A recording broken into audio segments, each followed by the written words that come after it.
مرحبا، إن كنت زائرا جديدا ندعوك إلى الاشتراك في قناتنا عبر الضغط على الزر الأحمر وتفعيل زر الجرس لتصلك كل الأخبار، فنحن ننشر أخبارا طيلة أيام الأسبوع. تحدثنا بالأمس عن الضغوط الإماراتية على المغرب إن هم ينقلوا العالقين من أبناء إسرائيل المزعومة عن طريق طائرات إماراتية، والمغرب رفضت ده. قالت يا جماعة انتوا حتى ما قلتولناش، يعني ما استشرتوناش. الإمارات وعدت الكفيل بتاعها. اوعى تفتكر ان اللي اقر مبدأ الكفيل ما عندوش كفيل.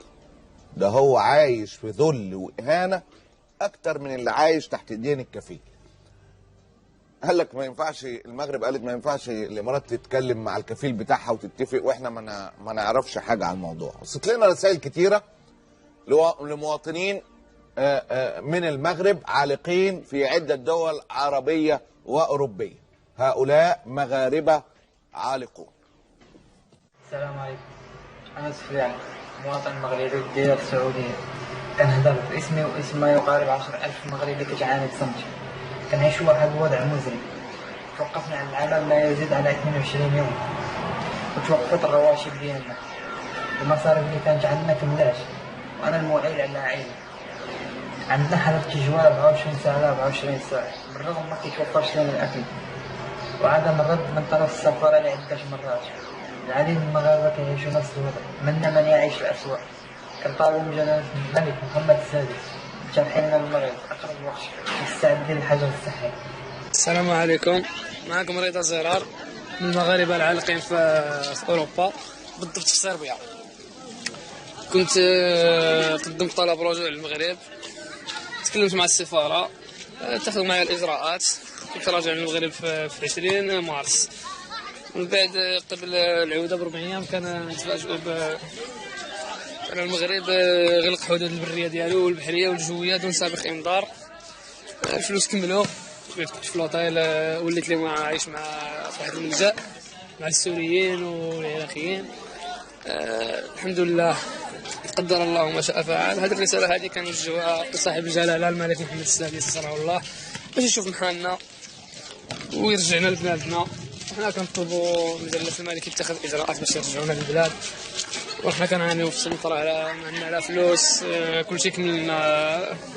الحاجة الوحيدة اللي بقات لنا والامل ديالنا هو في الله وفي جلالة الملك محمد السادس رحمه الله. السلام عليكم. حنا مبلوكين هنا في تايلاند دابا هذه 25 يوم حنا مبلوكين، باغيين غير نرجعوا لبلادنا، ما بغينا لا اوتيل ما بغينا حتى حاجه، بغينا يديروا معنا حل يردونا لبلادنا.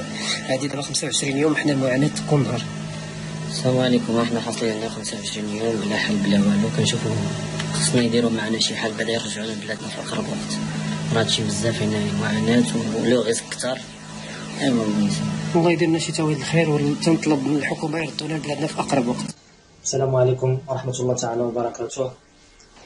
بصفتي كطالب مغربي بروسيا، بالضبط في مدينه إيركوتسك، كنبغي نناشد جلالة الملك نصره الله وأيده، كذلك المسؤولين، كذلك السفارة المغربية بروسيا، باش يتضامنوا معنا، لأنه كنمروا بواحد الظروف صعيبة بزاف. نظرا لهاد الظروف هذه، هما الظروف النفسية وكذلك الضغوطات وكذلك الظروف المادية.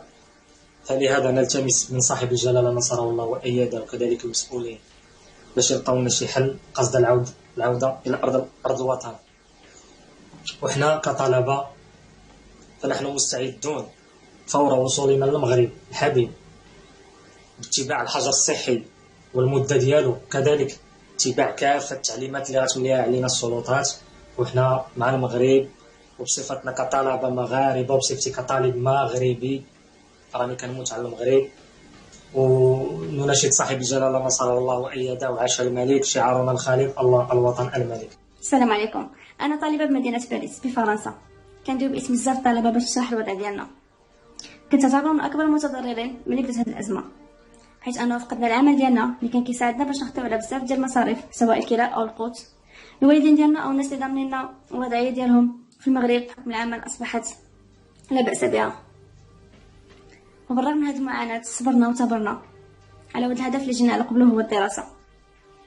مع هذا القرار اللي اتخذ الدراسة مع الأسف بالنسبة للسجل العالي غتوقف حتى فصل الصيف. هذا القرار يوجب الإفراغ بالنسبة ليا حيت أنا كاريه مع الطلبة. المدخول ديالي ما كيسمحش لي أنني نكري في بلاصة أخرى، ما كنعرف حتى شي حد هنا، كنشوف أن بلاصتي حدا والديا. ما بقى حتى شي سبب مقنع باش يقدروا يبقاو الطلبة في بلاد أخرى من غير بلاد ديالهم. جينا على قبل القرايه، هيا القرايه اللي كنعيطوا للقنصليات كيقولوا لنا حنا ماشي من الاولويات عندهم باش نقدروا نرجعوا. رجعونا لبلادنا، كنثقوا فيكم. الرسائل زي ما بقول لكم رسائل كتيرة من الأشقاء المغاربة. تلك رسائل اللي هتشاهدوها الآن من عالقين مغاربة في أسبانيا. وطلعت على أساس باش نفيرمي واحد الورقة في اليونان، طلبوها ليا باش اوبليجي خصني نطلع نفيرميها، نسني على ديك الورقة. دونك تما خليت يلا تزاد عندي واحد الوليد الله يجرب يكبر في عزي. تزاد عندي وليد، يلا نهار السابع الغد شديت الباطو ومشيت سنيت ديك الورقة، قديت شي امور ديالي تما شخصية. مني بغيت نرجع قالوا الحدود تسدات، جيت لمليليا هنايا بقيت معتقل انا هنا من مليليا. دابا راه تقريبا شهر و10 ايام، شهر و10 ايام وحنا في مليليا. ماشي غير انا، راه تقريبا راه كاين بزاف البشر حنا كنعانيو ماديا معنويا من اي حاجه. لا معامله زينه لا والو، لا ماكله لا شراب لا حنين لا رحيم. داك الفلوس اللي كانت عندنا، ديك البركه اللي كان جايبنا معنا في جيوبنا كملات غالب الله. ولينا دايعين في الدروبه كنطلبوا البوليس كيطردوا علينا كيجريو علينا، فين ما لقاو كيقول لك سير فين كاين. كنهربوا كنتخزنوا. انا دابا رانا مخزون عليهم في هذا الليل، كنبات غير في هذا الكاميو هذا. طلبت واحد السيد الله يكثر خيره عطاني كنبات في هذا الكاميو هذا. كان من لمسنا ما ناكلو ما صايبين ما نشربو ما والو، معذبين مكرفسين. خليت ولادي في المغرب مع هذا الحجر الصحي اللي دار في المغرب تا هو. وليداتي ما كيخرجوا ما كيدرجوا. عندي مراه وبنيه ووليدي الله عنده 7 ايام.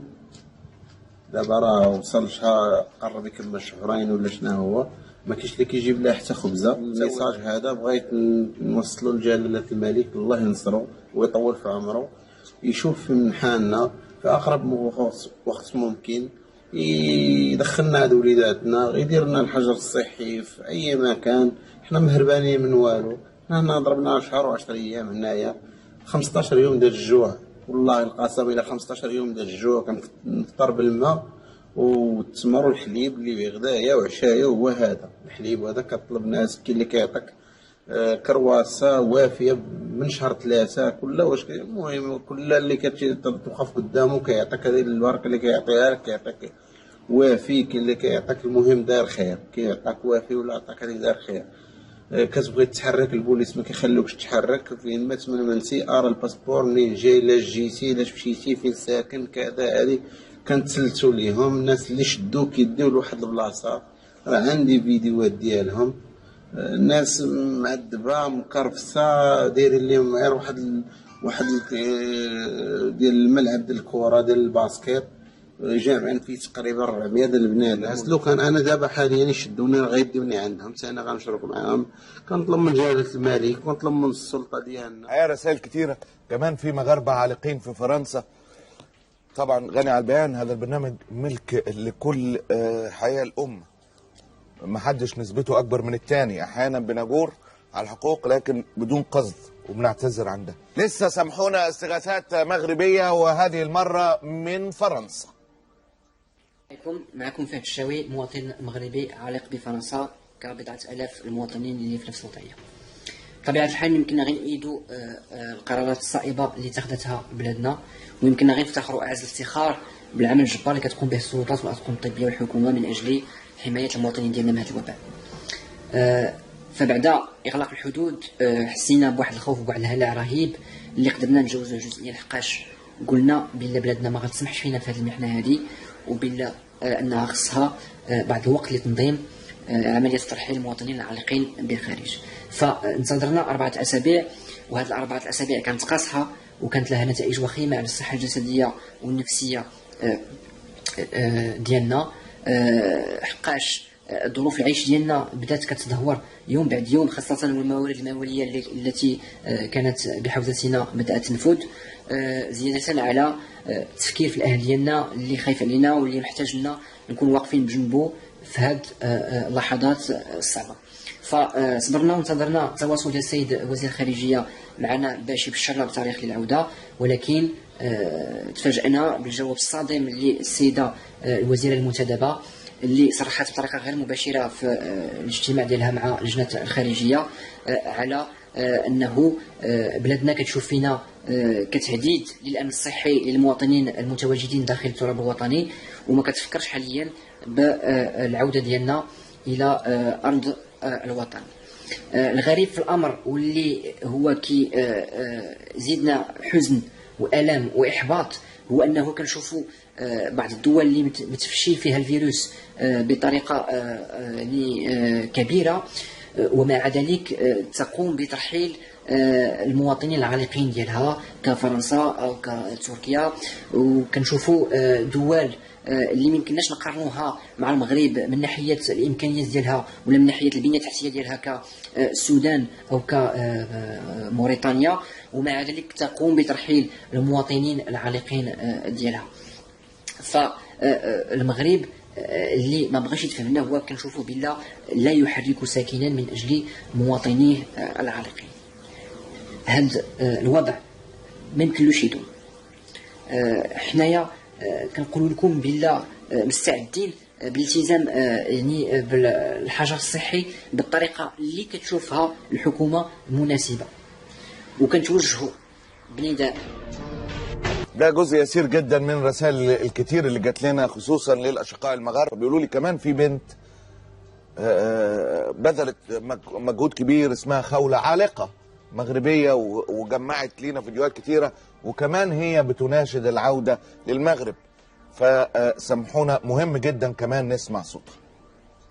السلام عليكم، معكم خولة شفيق، مغربية عالقة بجزر المالديف. أتحدث باسمي وباسم حوالي 40 مغربي ومغربية يشاركونني نفس المعاناة. كما الكل يعلم أن الحدود المغربية قد أغلقت بدون سابق إنذار، وكذلك الحدود في دولة المالديف. هذا قد تسبب في أضرار وخيمة بالمجال السياحي، فكل الفنادق قد قررت الإغلاق إلى أجل غير مسمى. بما أننا نشتغل في المجال السياحي فقد طلب منا الرجوع إلى بلداننا.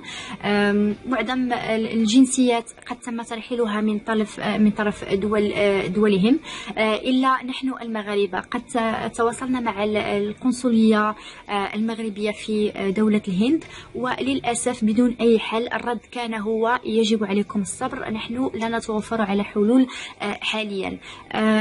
أتوجه بنداء مستعجل السلطات المغربية وعلى رأسهم جلال الملك محمد السادس أن يتدخل لترحيلنا لبلدنا الحبيب، خصوصا وأنه نحن على مشارف رمضان المبارك، والأوضاع تتفاقم يوم عن يوم. فهناك من منا قد أصيب بتسمم غذائي نظرا لنوعية الأكل وجودة الأكل التي تقدم لنا هذه الأيام، وكذلك هناك من منا قد منع أن يزور الطبيب لأنه نحن ممنوعين من الخروج من أو مغادرة الجزر التي نسكنها. وكذلك نحن كلنا نسكن في جزر متفرقة ليست أكثر من كيلومتر أو كيلومترين. نحن أصبحنا نحس كأننا منسيون، فنحن مغاربة ونحب الوطن، ونحن سفراء المغرب في دول المهجر. أتمنى أن الرسالة تصل إلى السلطات المعنية بالأمر وجلالة الملك، ويكون هناك تدخل سريع في ترحيلنا للمغرب. مشاهدينا الأعزاء، لدعمنا على نشر المزيد من الفيديوهات إن شاء الله لا تنسوا دعمنا بوضع إعجاب للفيديو وترك تعليق.